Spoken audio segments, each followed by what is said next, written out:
الله أكبر الله أكبر لا إله إلا الله والله أكبر الله أكبر ولله الحمد. أعوذ بالله من الشيطان الرجيم. بسم الله الرحمن الرحيم.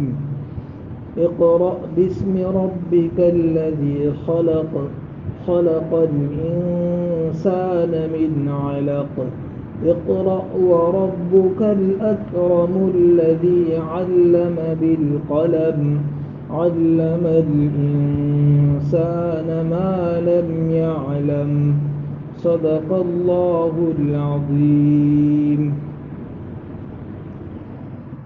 محترم بھائیوں، دوستوں، بزرگوں، ابھی جس سورت کی آیتیں ہمارے سامنے تلاوت کی گئی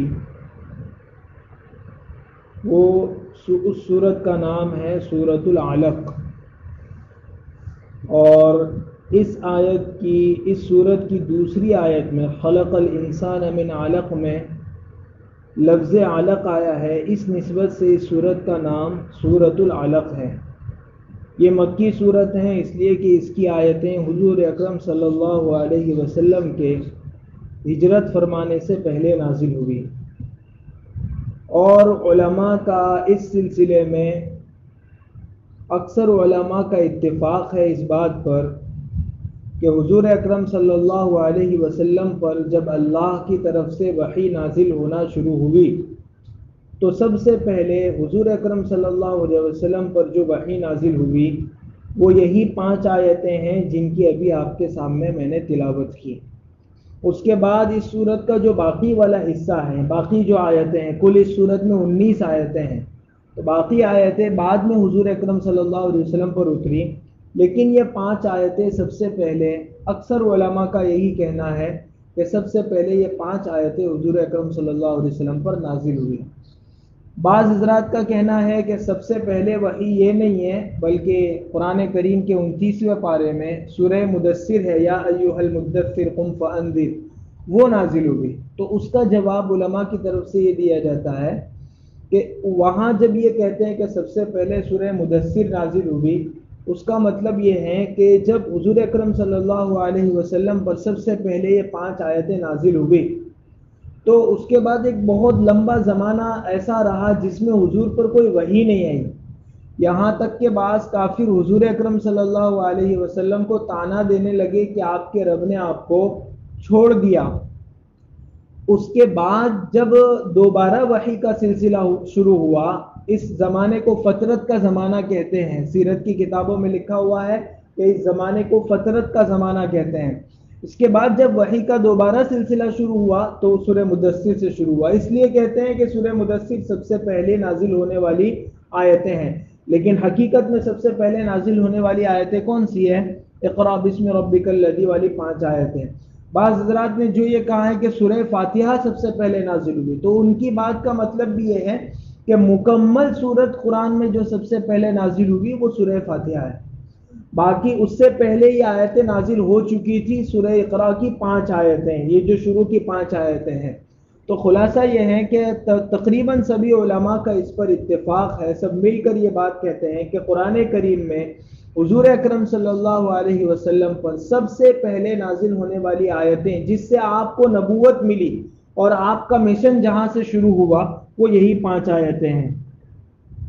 اس کا شان نزول جاننے سے پہلے یہ جان لینا چاہیے کہ حضور اکرم صلی اللہ علیہ وسلم کو 40 سال کے بعد نبوت ملی، اور نبوت ملنے کی ابتدا ایسے ہوئی کہ حضور اکرم صلی اللہ علیہ وسلم پر وحی کے نازل ہونے سے پہلے اس قسم کی نشانیاں آپ کو دکھائی دی جانے لگی جس سے آپ کو یہ اندازہ ہو کہ کچھ ہونے والا ہے. اسی لیے حضور اکرم صلی اللہ علیہ وسلم کو یہ والی آیتیں جو 5 آیتیں ہیں جس سے آپ کو نبوت ملی، اس سے پہلے آپ کی طبیعت میں مخلوق سے وحشت ہونے لگی، یعنی لوگوں کے مجمع سے گھبراتے تھے، آپ تنہائی ڈھونڈتے تھے، اور جب آپ کہیں تنہائی میں جاتے تھے تو اکثر ایسا ہوتا تھا کہ آپ کسی درخت کے پاس سے جا رہے ہیں اور وہاں سے آواز آ رہی ہے السلام علیکم یا رسول اللہ، اے اللہ کے رسول آپ پر سلام ہو۔ کبھی کسی پتھر کے پاس سے گزرے تو وہ پتھر آپ کو کہتا تھا السلام علیکم یا رسول اللہ۔ ایک مرتبہ مدینہ میں حضور اکرم صلی اللہ علیہ وسلم نے صحابہ سے فرمایا مجھے اب تک وہ پتھر یاد ہیں جن کو میں نبوت سے پہلے جن کے پاس سے چلتا تھا تو وہ مجھ کو سلام کیا کرتے تھے۔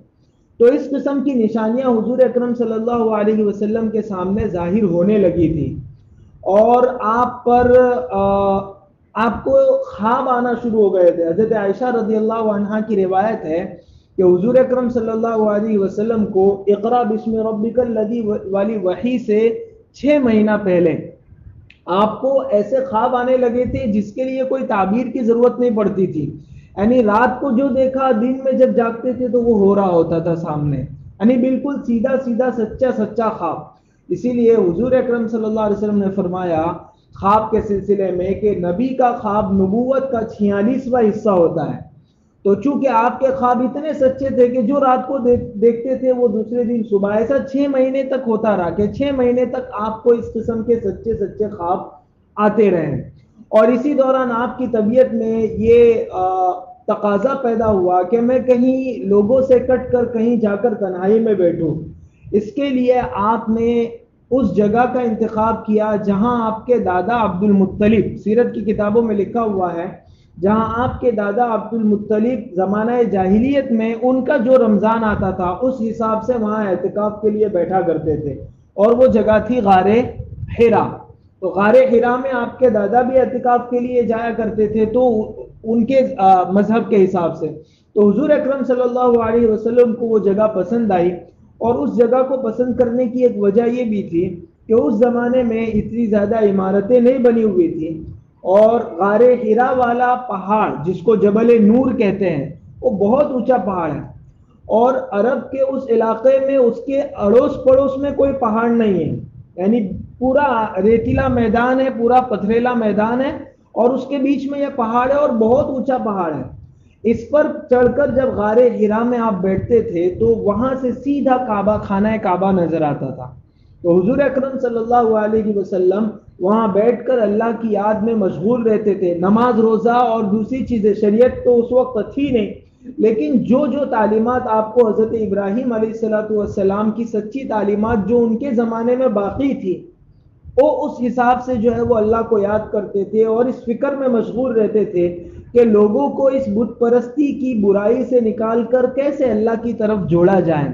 کوئی رہبری نہیں تھی، کوئی رہنمائی نہیں تھی، تو اسی میں جو ہے وہ وہاں بیٹھے رہتے تھے اور اللہ کو یاد کرتے رہتے تھے، دعا مانگتے رہتے تھے۔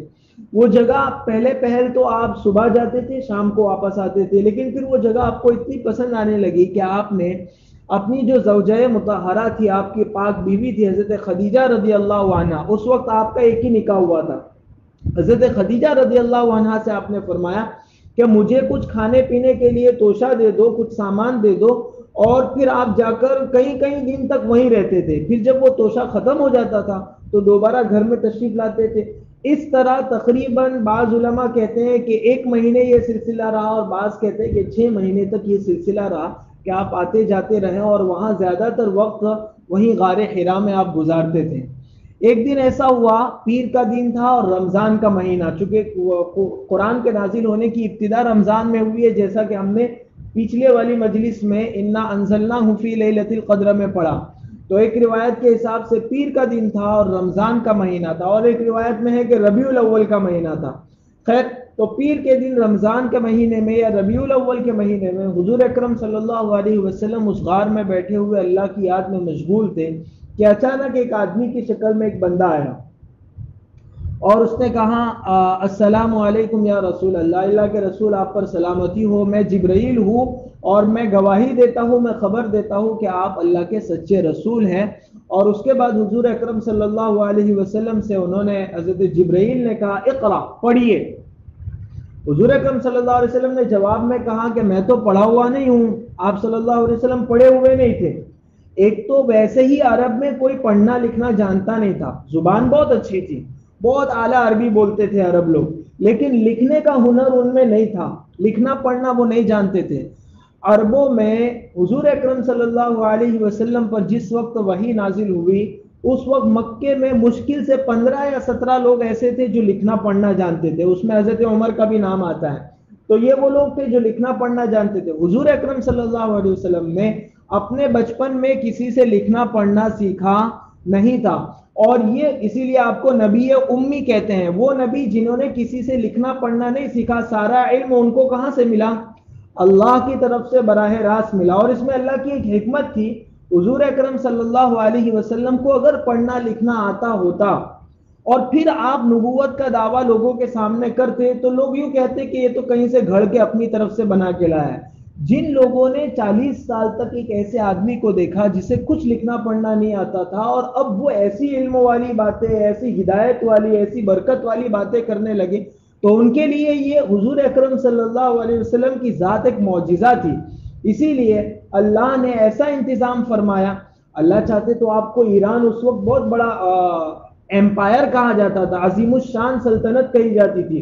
روم بہت بڑا اس وقت کا سپر پاور ملک کہا جاتا تھا۔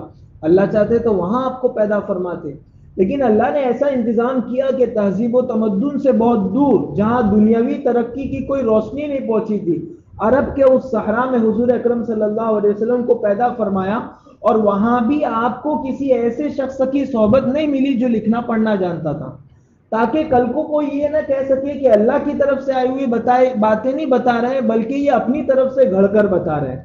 تو یہ اللہ نے اپنا خاص نظام بنایا تھا کہ حضور اکرم صلی اللہ علیہ وسلم کو اس طرح آپ کی پرورش فرمائی کہ دنیا کا کوئی مادی نظام آپ کے ساتھ نہیں لگا ہوا تھا۔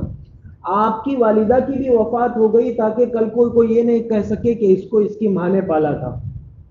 آپ کے آمنے سے پہلے آپ کے والد کی بھی وفات ہو گئی تاکہ کل کو کوئی یوں نہ کہہ سکے کہ والد کے سہارے سے پرورش محمد پائے۔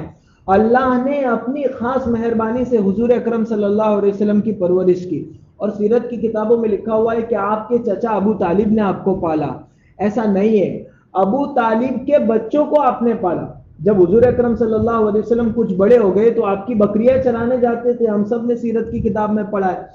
حضرت علی رضی اللہ عنہ کو، جو ابو طالب کے صاحبزادے تھے، آپ کے چچا زاد بھائی تھے، حضرت علی کو اس لیے حضور نے اپنے ساتھ لے لیا تھا کہ ابو طالب کی بچے بہت تھے اور ان بچوں کی کفالت وہ نہیں کر سکتے تھے، اتنا پیسہ نہیں تھا کہ ان بچوں کا خرچہ اٹھا سکے۔ تو چچا جان سے حضور اکرم صلی اللہ علیہ وسلم نے فرمایا تھا کہ علی آپ مجھ کو دے دو، اس کو میں اپنے ساتھ رکھوں گا اور اس کا خرچہ میرے ذمہ ہے۔ بس یہ ہے کہ خاندان کے سرپرست کی حیثیت سے ان کا ساتھ ملا تھا۔ تو حضور اکرم صلی اللہ علیہ وسلم کو اللہ تعالیٰ نے آپ کی اس طرح پرورش فرمائی کہ ظاہری طور پر آپ کا کوئی سہارا اس دنیا میں نہیں تھا۔ پڑھنے لکھنے کے اعتبار سے بھی حضور اکرم صلی اللہ علیہ وسلم کو اللہ نے اپنی خاص حکمت کے تحت اسی لیے بے پڑھا لکھا رکھا تاکہ کل کو کوئی اعتراض نہ کر سکے کہ یہ اپنی جیب سے بتا رہے ہیں، نعوذ باللہ۔ اور قرآن میں اللہ نے فرمایا کہ نبی جو بھی کہتے ہیں ما ينطق عن الهوى ان هو الا وحی یوحى، وہ اپنی نفسانی خواہش سے، اپنے جی سے گھڑ کر نہیں کہتے ہیں، بلکہ جو کچھ کہتے ہیں وہ اللہ کی طرف سے وحی نازل ہوتی ہے۔ خیر، تو حضرت جبرائیل نے وہاں غار حرا میں آ کر کہا کہ پڑھیے۔ حضور اکرم صلی اللہ علیہ وسلم نے فرمایا ما انا بقاری، میں پڑھا ہوا نہیں ہوں۔ تو اس پر حضرت جبرائیل نے حضور کو گلے لگایا اور گلے لگا کر زور سے بھینچا، زور سے دبایا، اتنا دبایا کہ آپ فرماتے ہیں کہ مجھے اس کے دبانے سے بہت زیادہ تکلیف محسوس ہونے لگی۔ بعض روایتوں میں کہ اتنی تکلیف محسوس ہونے لگی مجھے لگا کہ میری جان نکل جائے گی۔ پھر حضرت جبرائیل نے چھوڑ دیا اور دوبارہ کہا کہ پڑھیے۔ حضور اکرم صلی اللہ علیہ وسلم نے فرمایا ما انا بقارئ، میں پڑھا ہوا نہیں ہوں۔ اصل میں حضور اس لیے بھی فرما رہے تھے میں پڑھا ہوا نہیں ہوں کہ جبرائیل کہہ رہے کہ پڑھیے، کیا پڑھنا ہے وہ بھی تو معلوم ہونا چاہیے نا، کیا پڑھنا ہے۔ تو اس لیے حضور فرما رہے تھے کہ ما انا بقارئ، میں پڑھا ہوا نہیں ہوں۔ تو دوبارہ حضرت جبرائیل نے سینے سے لگایا اور خوب زور سے دبایا۔ اس وقت بھی آپ کو اتنی تکلیف محسوس ہوئی جتنی پہلی مرتبہ ہوئی۔ پھر تیسری مرتبہ پھر کہا کہ پڑھیے۔ اس موقع سے حضور اکرم صلی اللہ علیہ وسلم نے وہی جواب دیا کہ میں پڑھا ہوا نہیں ہوں۔ چوتھی مرتبہ جب سینے سے لگا کر چھوڑا حضرت جبرائیل نے اور پھر فرمایا کہ یوں پڑھو، پھر حضرت جبرائیل نے یہ 5 آیتیں پڑھ کر سنائی، اقرأ بسم ربک الذی خلق۔ حضرت جبرائیل پڑھ کر سناتے تھے اور حضور اکرم صلی اللہ علیہ وسلم اس کو دہراتے۔ یہ ہمیشہ کا معمول تھا، جب بھی حضرت جبرائیل حضور صلی اللہ علیہ وسلم کے پاس وحی لے کر آتے تھے حضرت جبرائیل پورا پڑھ کر سناتے تھے، پھر اس کے بعد حضور اکرم صلی اللہ علیہ وسلم اس کو سناتے تھے۔ شروع میں جب وحی نازل ہونے لگی تو حضور اکرم صلی اللہ علیہ وسلم کو یہ غم رہتا تھا، یہ خدشہ رہتا تھا کہ کہیں میں بھول نہ جاؤں، تو جب حضرت جبرائیل پڑھتے تھے تو حضور بھی ساتھ ساتھ میں پڑھنے لگتے تھے۔ اس پر اللہ تعالیٰ نے قرآن کریم میں یہ آیت نازل فرمائی کہ لا تحرک به لسانک لتعجل به ان علینا جمعہ وقرآنہ، کہ اتنا ٹینشن لینے کی ضرورت نہیں ہے، آپ اپنی زبان کو جلدی جلدی حرکت مت دیجیے، قرآن آپ کے سینے میں محفوظ کروانا اور دوبارہ آپ سے پڑھوانا اللہ فرماتے ہیں ہماری ذمہ داری ہے، کوئی بہت زیادہ فکر کرنے کی ضرورت نہیں ہے۔ تو جب حضرت جبرائیل علیہ السلام نے یہ آیتیں پڑھوائی، اس کے بعد حضور اکرم صلی اللہ علیہ وسلم نے پڑھی، اور پھر آپ پر چونکہ پہلی مرتبہ یہ وحی نازل ہوئی تھی، وحی کا بوجھ بہت زیادہ ہوتا ہے، عام آدمی وحی کا بوجھ سہار نہیں سکتا۔ ایک مرتبہ حضور اکرم صلی اللہ علیہ وسلم اونٹنی پر تھے اور اسی حالت میں وحی نازل ہوئی، اتنا زیادہ وحی کا بوجھ تھا کہ وہ اونٹنی چل نہیں سکی اور اتنا بیٹھ گئی کہ اس کی گردن زمین پہ ٹچ ہو گئی۔ ایک مرتبہ حضرت عائشہ کی ران پر سر رکھے ہوئے تھے، یا کسی اور صحابی کا قصہ ہے کہ ان کی ران پر آپ سر رکھ کر سوئے ہوئے تھے اور وحی نازل ہوئی، تو وہ فرماتے ہیں کہ مجھے ایسا محسوس ہوا کہ میری ران کی ہڈی کے ٹکڑے ہو جائیں گے، اتنا زیادہ بوجھ تھا۔ خود حضور اکرم صلی اللہ علیہ وسلم پر جب وحی نازل ہوتی تھی تو ایک خاص کیفیت آپ پر طاری ہو جاتی تھی، آپ کو پسینہ آنے لگتا تھا، آپ کا سر مبارک بوجھ سے جھک جاتا تھا۔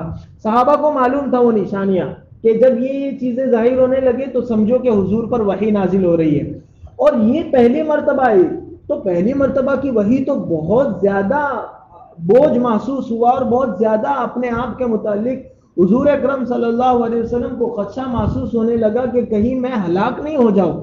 چنانچہ آپ فوراً وہاں سے نکلے اور اپنے گھر کی طرف لپکے۔ جس وقت آپ اپنے گھر کی طرف جا رہے تھے راستے میں دوبارہ آواز آئی السلام علیکم یا محمد، اور پھر آواز آئی کہ اوپر دیکھو میں جبرائیل ہوں۔ حضور اکرم صلی اللہ علیہ وسلم نے اوپر دیکھا تو آسمان پر جہاں تک نگاہ جاتی تھی، مشرق سے مغرب تک، شمال سے جنوب تک، حضرت جبرائیل علیہ السلام کا پورا وجود تھا۔ یعنی حضرت جبرائیل علیہ السلام تو بہت بڑے فرشتے ہیں، ان کے 600 پر ہیں، ان 600 پروں میں سے ایک پر کے ادنا کنارے پر آپ نے اگلی قوموں میں سے ایک قوم کو اٹھا کر پٹک دیا تھا آسمانوں تک لے جا کر، تو بہت بڑے، تو جہاں تک دیکھتے تھے آسمان نہیں دکھتا تھا، آسمان کی جگہ حضرت جبرائیل علیہ السلام کا جسم تھا۔ پہلی مرتبہ آپ نے حضرت جبرائیل علیہ السلام کو اپنی اصلی شکل میں دیکھا تھا۔ عام طور پر حضرت جبرائیل علیہ السلام اپنی اصلی شکل میں نہیں آتے تھے، اس سے پہلے میں بتا چکا ہوں، دحیہ کلبی رضی اللہ عنہ ایک صحابی ہے جو بہت خوبصورت تھے، ان کی شکل میں آتے تھے۔ تو یہ پہلی مرتبہ ہے جب حضور اکرم صلی اللہ علیہ وسلم نے حضرت جبرائیل کو اپنی اصلی شکل میں دیکھا، اور اس موقع سے بھی حضرت جبرائیل نے یہی کہا کہ میں جبرائیل ہوں، اللہ کا بھیجا ہوا فرشتہ ہوں، اور آپ اللہ کے رسول ہیں، میں اس کی گواہی دیتا ہوں۔ 2-3 مرتبہ یہ کہا اور پھر وہ غائب ہو گئے۔ اب یہ سب ماحول دیکھ کر اور پہلے سے وحی کا بار دیکھ کر آپ کو بہت زیادہ گھبراہٹ محسوس ہوئی، آپ گھر گئے، آپ پر کپ کپی طاری ہو گئی۔ حضرت خدیجہ فرماتی ہے کہ آپ کانپ رہے تھے، اور آپ جیسے ہی گھر پر آئے تو آپ نے فرمایا زملونی زملونی دثرونی دثرونی، مجھے چادر اڑاؤ، مجھے بہت خطرہ محسوس ہو رہا ہے اپنے آپ پر۔ چنانچہ حضرت خدیجہ نے فٹافٹ جو ہے وہ چادر اڑائی، کچھ دیر جو ہے وہ آپ اسی طرح کانپتے رہے، پھر دھیرے دھیرے اطمینان ہوا۔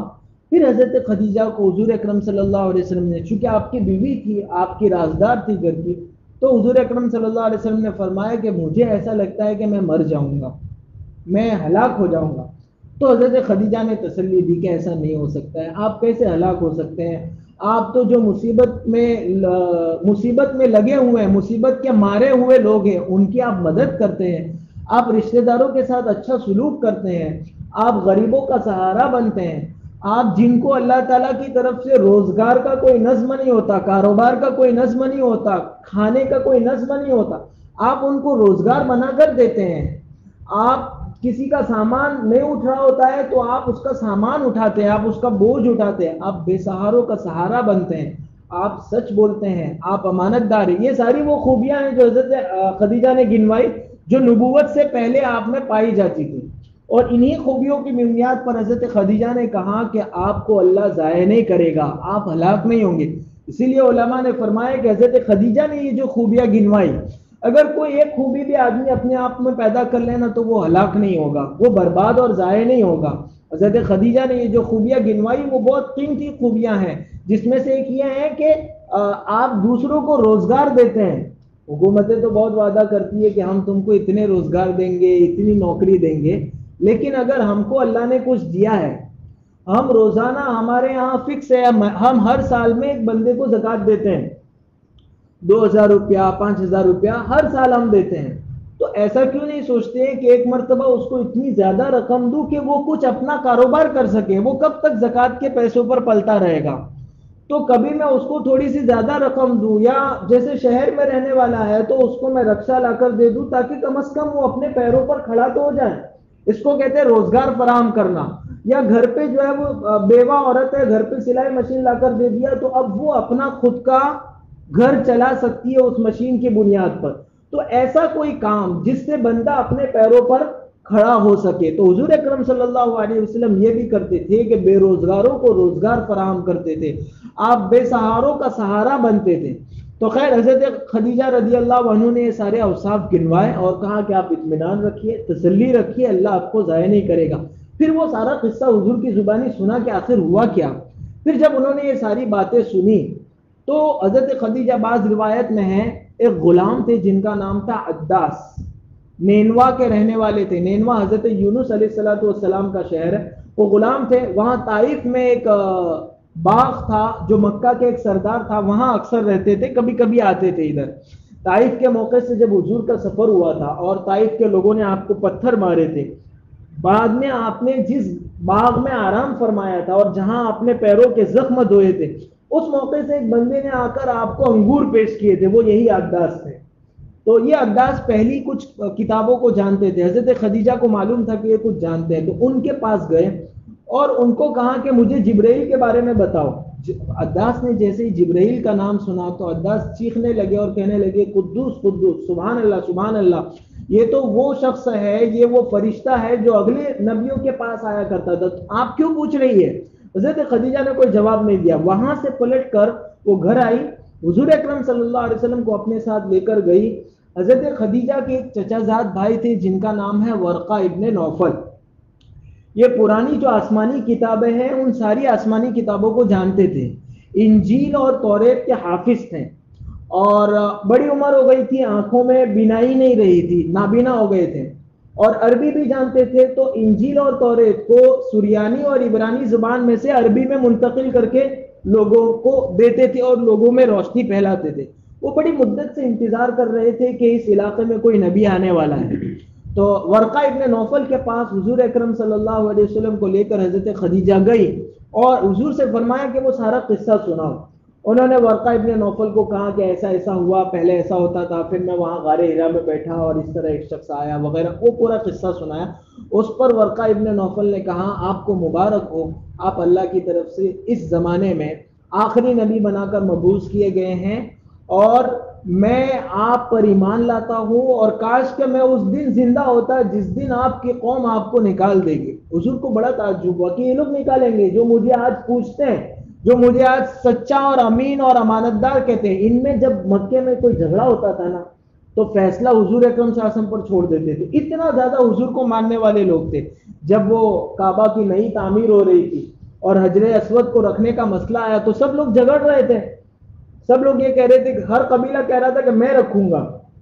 پھر جب جھگڑا ہونے لگا، تلواریں کھینچ گئی، خون خرابے کی نوبت آنے لگی، تو بڑے لوگوں نے بیچ میں رک کر یہ کہا تھا کہ ایسا کرو، کل صبح جو شخص حرم میں سب سے پہلے داخل ہوگا ہم اپنا معاملہ اس کو سپرد کر دیں گے۔ باہر کے لوگوں کو یہ معلوم نہیں تھا کہ ایسا ہو رہا ہے۔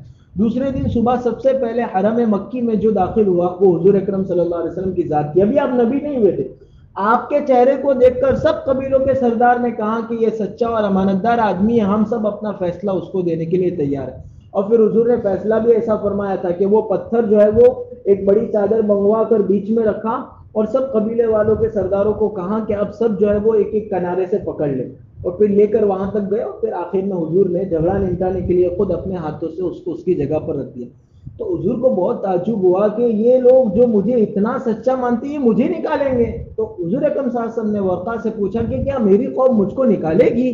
تو کہا کہ ہاں نکالے گی، اور یہ ہر اس شخص کے ساتھ ہوا ہے جس کو اللہ نے نبی بنا کر اپنی قوم کے پاس بھیجا ہے اور اس کو قوم نے ستایا ہے، آپ کی قوم بھی آپ کو ستائے گی، اگر میں اس دن زندہ رہا تو میں آپ کی حمایت اور مدد کروں گا۔ لیکن اللہ کا کرنا ایسا ہوا کہ حضور اکرم صلی اللہ علیہ وسلم کھل کر اعلان نبوت کرے۔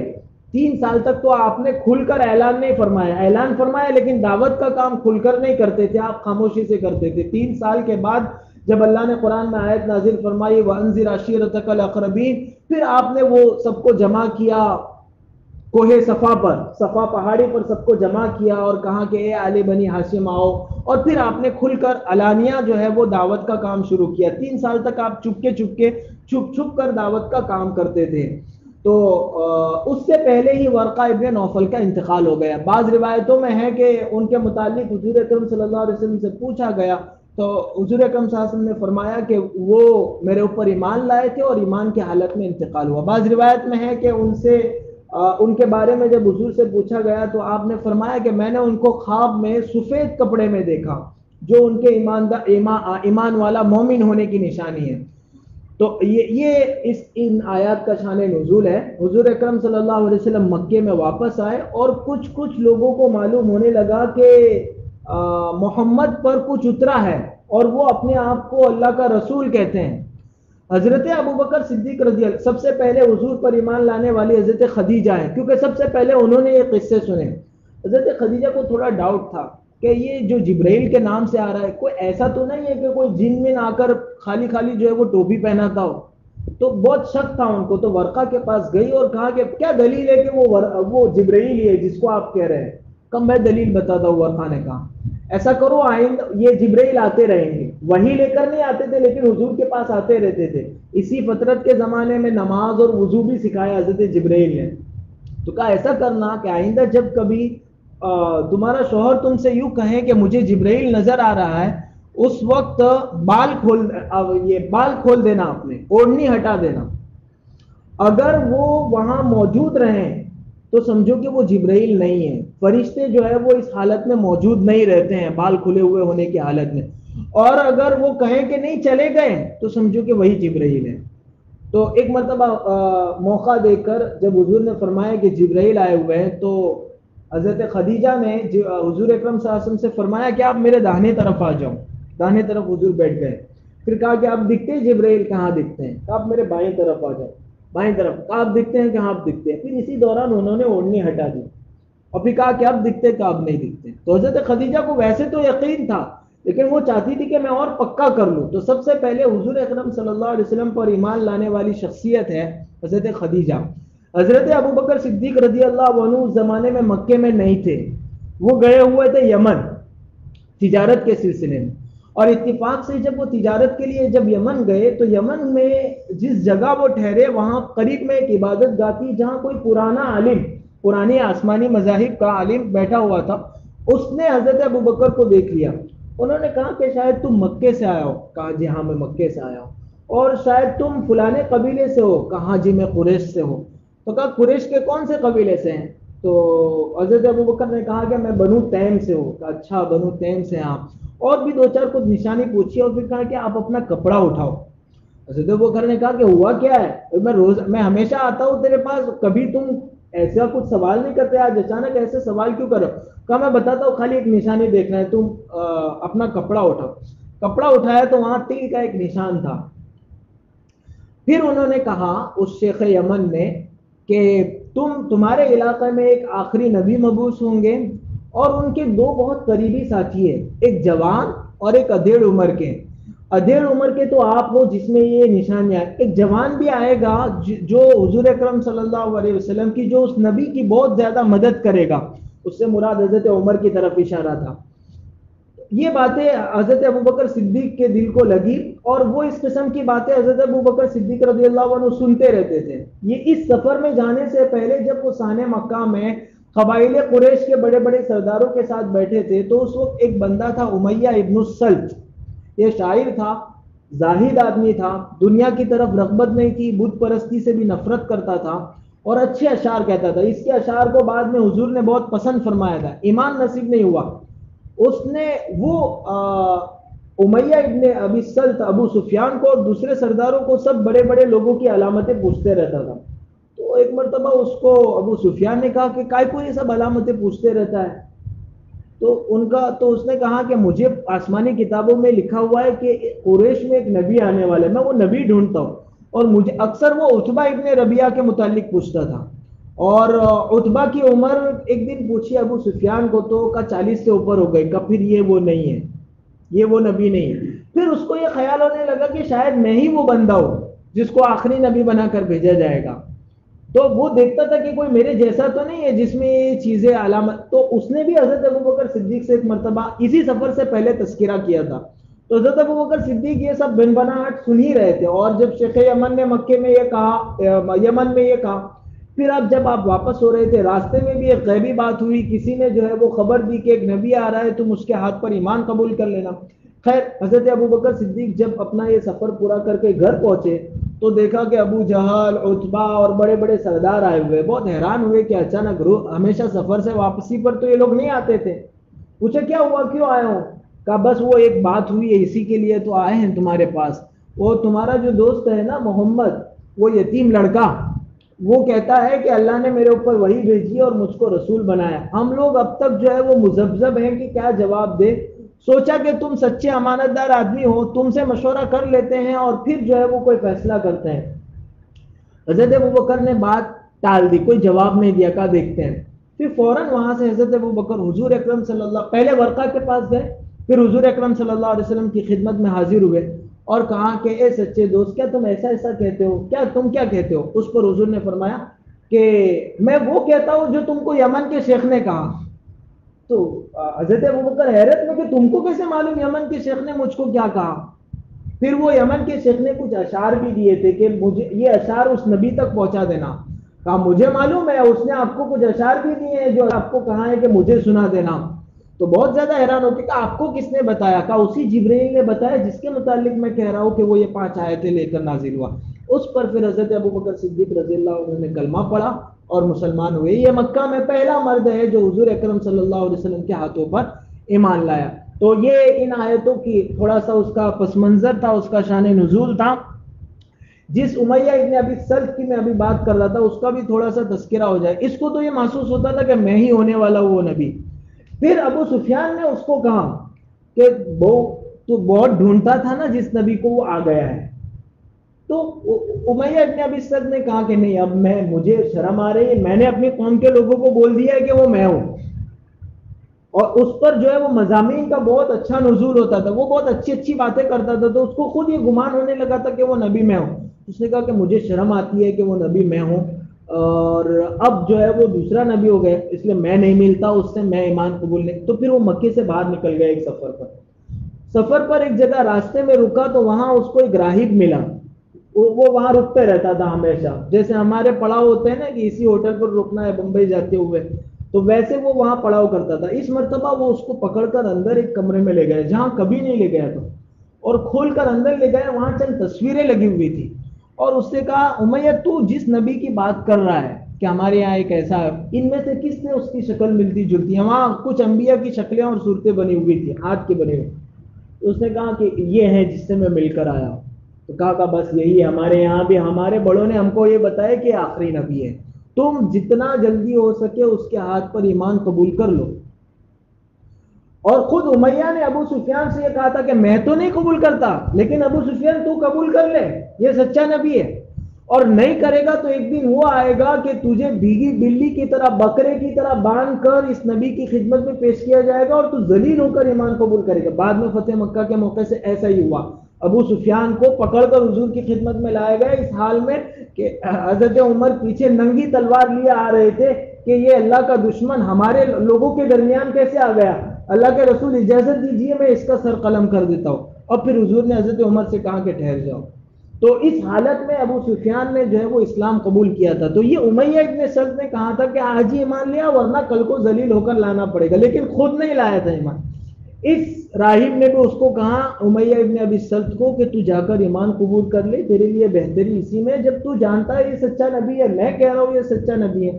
لیکن وہ نہیں گیا، اخیر تک نہیں گیا، اور اسی حالت میں اس حال میں انتقال ہوا کہ بعد میں وہ مکے سے نکل کر کسی اور شہر میں ایک رئیس، ایک مالدار کے یہاں ملازم ہو گیا۔ ملازم یعنی اس زمانے میں شاعر لوگ بڑے بڑے مالداروں کے یہاں رہتے تھے اور ان کی شان میں قصیدے کہتے تھے، اشعار کہتے تھے، یہ اشعار بہت اچھا کہتا تھا۔ ایک دن وہ رئیس شراب پی رہا تھا اور یہ اس کے پاس بیٹھا ہوا تھا، اتنی دیر میں ایک کوا آیا اور وہ کائیں کائیں کرنے لگا، اس کا رنگ بدل گیا۔ رئیس نے اس کو پوچھا کہ کیا ہوا؟ کہا اگر یہ کوا جو کہہ رہا ہے وہ سچ ہے تو میں آج شراب پینے سے پہلے مر جاؤں گا۔ اور رئیس ہنسا کہ ایسا کیسے ہو سکتا ہے؟ وہ ایک نوکر کو جام دیا شراب کا، کہا اس کو پلاؤ۔ جیسے ہی وہ پکڑنے گیا فرش پہ گرا اور اسی حالت میں مر گیا۔ ایمان کی دولت اسے نصیب نہیں۔ حضور نے اس کے بارے میں فرمایا کہ اس کا دل تو مسلمان ہو گیا تھا لیکن وہ انکار کر گیا، اس کی زبان انکار کر گئی، اس نے اپنی زبان سے کہا نہیں، تو اسی حالت میں کفر کی حالت میں مرا۔ بعض غزوات میں جب حضور جاتے تھے تو بعض صحابہ اشعار پڑھتے تھے، ہم جیسے جب جاتے ہیں تو کچھ نہ کچھ گنگناتے ہیں تاکہ سفر کٹے، تو بعض صحابہ حضور کو اشعار سناتے تھے یا خود گنگناتے تھے۔ ایک مرتبہ ایک صحابی جا رہے تھے، سفر میں تھے اور پورا قافلہ چل رہا تھا، حضور بھی پیچھے پیچھے آ رہے تھے، تو ایک صحابی امیہ ابن ابی سلت کے اشعار پڑھ رہے تھے، تو حضور کہتے تھے اور پڑھو اور پڑھو اور پڑھو، یہاں تک کہ اس کے 100 اشعار حضور نے سنے۔ اور پھر حضور نے یہ جملہ فرمایا کہ اس کا دل تو ایمان لا چکا تھا لیکن اس نے خود ہی انکار کیا اور کفر کی حالت میں مر گیا۔ تو ایمان تو جو ہے وہ اللہ کی توفیق سے ملتا ہے، ایسا نہیں ہے کہ جس کے پاس زیادہ علم ہو، جو زیادہ جانتا ہو وہی ایمان لاتا ہے۔ اسی لیے آج کی جو آیتیں ہیں نا، اس آیتوں میں آگے اللہ فرماتے ہیں علم الانسان ما لم یعلم، ہم نے انسان کو وہ چیزیں سکھائی جو وہ نہیں جانتا ہے۔ ما لم یعلم کیوں کہا؟ بھائی آپ کسی کو کوئی چیز سکھائیں گے تبھی سکھائیں گے جب وہ نہیں جانتا ہے، وہ جانتا ہے اور پھر آپ بتا رہے تو سکھانا تھوڑی بولتے ہیں۔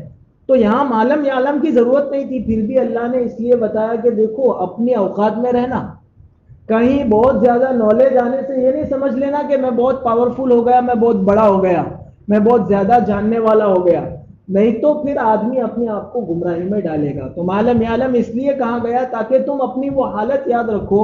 اللہ نے قرآن میں ہماری حالت کا تذکرہ کرتے ہوئے فرمایا هو الذی اخرجکم من بطون امہاتکم لا تعلمون شیئا، کہ اپنے ماں کے پیٹ سے تم لوگ اس حالت میں نکلے تھے کہ کچھ نہیں جانتے تھے، کوئی چیز نہیں جانتے تھے۔ تو کس نے سکھایا؟ اس وقت جب بھوک لگے تو ماں کی چھاتی سے لگنا کس نے سکھایا تھا؟ جب بھوک لگے یا کوئی تکلیف ہو تو بچے کو رونا کون سکھلاتا ہے؟ اللہ سکھاتا ہے۔ اسی لیے اللہ نے اس آیت میں کہا ہے کہ ہم نے ہی سب انسان کو سکھایا ہے۔ ان آیتوں کا ترجمہ یہ ہے اقرأ بسم ربک الذی خلق، پڑھیے اس پاک پروردگار کے نام سے، الذی خلق جس نے پیدا کیا۔ اقرأ، ہمارے مذہب کی شروعات، ہمارے دھرم کی شروعات، ہمارے دین کی ابتدا کہاں سے ہوئی ہے؟ اقرأ سے۔ اقرأ کا ترجمہ ہوتا ہے پڑھ۔ کیا ترجمہ ہوتا ہے؟ پڑھ۔ بسم ربک الذی، اس پروردگار کے نام سے، تیرے اس پروردگار کے نام سے، الذی خلق جس نے پیدا کیا۔ یہاں اقرا کا لفظ لا کر اس بات کی طرف اشارہ کر دیا کہ ہمارے دین میں علم کو بہت زیادہ اہمیت حاصل ہے۔ جس مذہب میں وحی کی شروعات علم سے ہوئی ہے، اس مذہب کے ماننے والوں کا گاؤں ایسا نہیں ہونا چاہیے کہ کوئی ایک بھی طالب علم پورے گاؤں سے کسی مدرسے میں نہ پڑھتا ہو۔ ہم سب ذمہ داروں کو اپنے گاؤں میں کم از کم یہ تو چلانا چاہیے کہ کوئی ایک بچہ تو ہمارے گاؤں کا کہ جو مدرسے میں پڑھتا ہو، دین کا علم حاصل کرتا ہو۔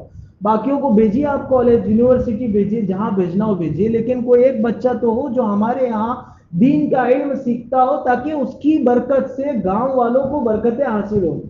پورا گاؤں ہی ایسا ہو کہ کوئی ایک پڑھنے والا بھی نہیں ہو مدرسے میں تو پھر گاؤں کے لیے اچھی بات نہیں ہے۔ جس اللہ کے سامنے جھکتے ہیں، اس اللہ نے جب 500 سال کے بعد، حضرت عیسیٰ اور حضور کے درمیان 500 سال کا ہے، 500 سال کے فاصلے کے بعد جب خالق کا مخلوق سے رشتہ ہو رہا ہے تو پہلا ورڈ کیا ہے؟ پڑھ۔ تو ہماری تو شروعات ہی پڑھنے سے ہوتی ہے، اقرا سے ہوتی ہے۔ پھر ہمارا کوئی ایسا گاؤں، کوئی ایسی بستی ہو جہاں کوئی بھی پڑھنے والا، دین کا علم پڑھنے والا نہ ہو، تو یہ اچھی بات نہیں۔ عالم کی اور طالب علم کی برکت سے بستی برکت والی ہوتی ہے۔ یہ طالب علم کے متعلق حدیثوں میں آتا ہے کہ جو اللہ کا علم حاصل کرتا ہے وہ ہمیشہ اللہ کے راستے میں رہتا ہے، اور جیسے رمضان میں روزے دار کے لیے فضیلت آتی ہے کہ سمندر کی مچھلیاں اور چونٹیاں اس کے لیے دعا کرتی ہے، ویسی فضیلت طالب علم کے لیے ساری زندگی کے لیے ہے کہ مدرسے میں دین کا علم حاصل کرنے والا ساری زندگی اس حال میں گزارتا ہے جب تک وہ علم حاصل کرتا رہتا ہے کہ فرشتے اس کے لیے دعا کرتے ہیں، سمندر کی مچھلیاں اس کے لیے دعا کرتی ہیں، اور حتیٰ کہ چوٹیاں اس کے لیے دعا کرتی ہیں، اور بعض روایت میں آتا ہے کہ فرشتے اس کے پیروں کے نیچے اپنے پر بچھاتے ہیں۔ ایک مرتبہ حضور صلی اللہ علیہ وسلم تشریف لائے، دو مجمع لگے ہوئے تھے، ایک مجمع میں کچھ لوگ بیٹھ کر اللہ اللہ کر رہے تھے، ذکر کر رہے تھے، سبحان اللہ الحمدللہ، اور دوسری طرف کچھ لوگ بیٹھ کر ایک دوسرے کو سکھا رہے تھے۔ حضور نے سوچا کہ میں کہاں بیٹھوں، اور دونوں طرف کے لوگ اپنی جگہ خالی کر دیے کہ حضور کے لیے۔ حضور بجائے ذکر والے، حالانکہ اللہ کے ذکر کی کتنی فضیلت ہے، اس جگہ بیٹھنے کے بجائے آپ یہ علم والے حلقے میں بیٹھے، اور آپ نے فرمایا انما بعثت معلما، کہ میں تو معلم یعنی سکھلانے والا بنا کر بھیجا گیا ہوں۔ تو کتنی زیادہ فضیلت ہے علم کی، اس علم کی اتنی سارے فضائل کو حاصل کرنے والا پوری بستی میں ایک بندہ تو ہو، قربانی دینی پڑے گی۔ اگر ہم بچے کے فیوچر کو دیکھیں گے، فیوچر انشاءاللہ روشن ہے، ابھی اگرچہ آدمی کو نہیں دکھتا ہے، اللہ کبھی بھوکا، جیسے آج تک ہم کو بھوکا نہیں رکھا، ہماری اولاد کو کیوں رکھے گا؟ اگر آدمی اپنے بچے کو اس خوف سے دین کا علم حاصل کرنے کے لیے نہیں بھیجتا ہے کہ یہ عالم بننے کے بعد، مولوی بننے کے بعد کھائے گا کیا، تو یہ اس کی روحانی خودکشی ہے۔ اللہ نے قرآن میں فرمایا لا تقتلوا اولادکم خشیۃ املاق، کہ تم اپنی اولاد کو اس خوف سے مت مار ڈالو کہ تم ان کو کیا کھلاؤ گے۔ زمانہ جاہلیت میں ایسا ہوتا تھا، بلکہ آج بھی ہوتا ہے، دو سے زیادہ آدمی بچے پیدا کرنے کے لیے تیار نہیں ہوتا، ہم دو ہمارے دو میں خوش رہتا ہے، کیوں؟